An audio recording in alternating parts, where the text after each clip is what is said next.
So I'm Valentyna. Normally, I live in Ukraine. Now, for the February, I decided to be in a more warmer place, so I'm in Brazil. So I will just briefly tell what I do. So when I live in Ukraine, like what it is my reality and what are the projects I work with this. So I have a master degree in psychology, and I was working for many years as a human resource director. And then I switched to music and to improvisation and was lucky to meet Rhiannon in my life and do all this work with her for some years already. And it completely changed my life. So I started to do improvisation and music after I was 35. Before I was a beautiful office worker.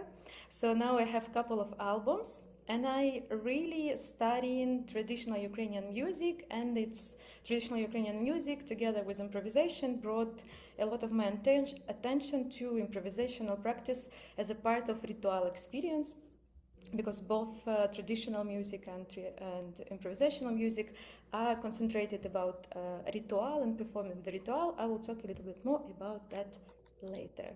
So I also have a huge connection with Brazil. Somehow this country came to my life, and from time to time I'm coming there to study rhythms, to study facilitation. I also study with Musica de Circulo, amazing people. And yes, this land embrace me and hugs me a little bit every winter when it's really cold. So what do I do in Kiev and what do I do in Ukraine? So I established, I founded this community, Spiv Ukraine. I just wrote here it's a choir, but yes, it's a pop-up. Now it's not just pop-up, but it's like community-based choirs and music retreats. And weekly we have like sometimes 50, 60, up to 100 participants. And it's not just a singing choir, not just with songs. I started to do a lot of improvisation, and not just as a circle singing when I'm the person who is leading, but people use a lot of tools. I open a lot of places for them just to improvise freely all together, always 100 people, even at stage situations as well. So they start to enjoy it, and sometimes then I'm forgetting to do that before the concert rehearsals. They're kind of asking me, are we going to improvise or not today? So these are not singers, these are just normal people, but they're improvising in normal reality. And as I will tell a little bit later, sometimes it's just like all dark, and we're all just kind of improvising in the dark with patterns, no patterns. People could do solos, so they're kind of used to that. So that our choir is a little bit improvised choir with a lot of charisma. I also do a lot of, not a lot of, but I started to do regular improvisation groups where we just study improvisation tools and people could develop their skills. I do some ethnographic expeditions, so I'm going to villages to study with elders, their songs, understanding of what these songs meant, how all this started. So this is also part of my reality. And what I started to do last year is that I started to improvise with improvisation. I decided to fulfill two of my dreams, and they kind of worked together. So we did a specific project where traditional music, real polyphonic music, where you cannot change anything, because how we approach to traditional music, we just study the way it is, and we cannot change anything, because our commitment is to preserve the music. And there is my improvisational soul, which wants to try and to feel all that. So we combined this. So one teacher who is really ethnomusicologist, scientist, and amazing teacher of traditional singing, and me as the person who loves to break all rules. So we really combined traditional singing with improvisation, and we trained 14 singers from Kiev and from Chernihiv to improvise and to do songs. So, and we created some kind of ritual performance in an almost 1,000-year-old church. There, people were creating some improvisation places from there and solos, and then traditional songs would kind of jump in specific place, specific songs. So it was the first try to do that, kind of important strategic move for me to normalize improvisation in all this really kind of organize traditional music environment by collaborating with their respected traditional music teacher. So it worked out really amazing. And another project I really wanted to try is to work with contemporary art. So with one of the artists, we created a process where art behind me, and also it was on me, was improvised at the moment and influenced by my singing, not just my singing, but all other music as well. So the sound was captured by dynamic microphone, and like wherever we were singing or playing music, the art was reacting to that. So it was total immersive experience. We were also all wearing whites, so art was projected on us as well. So it was really interesting to see and to feel how the not just so it's become a little bit 3D experience, and also because we've been without light completely, so people in audience also could sing and also see how they singing, influencing the picture. So it was very very strong experience for everyone who been there.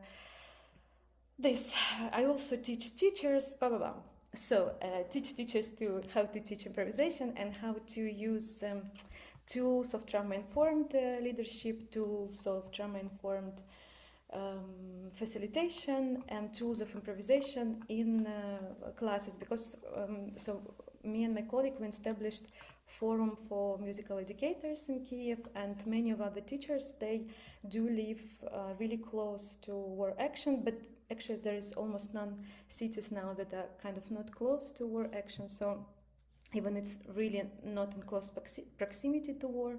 Anyway, almost everyone face attacks and shelling on daily basis. So how it is to work in Ukraine right now? So we work almost constantly under attacks and shelling. So like now we're speaking, and I think there is now attack in Kiev, but I am in kind of position that I could see that, but I'm not involved today.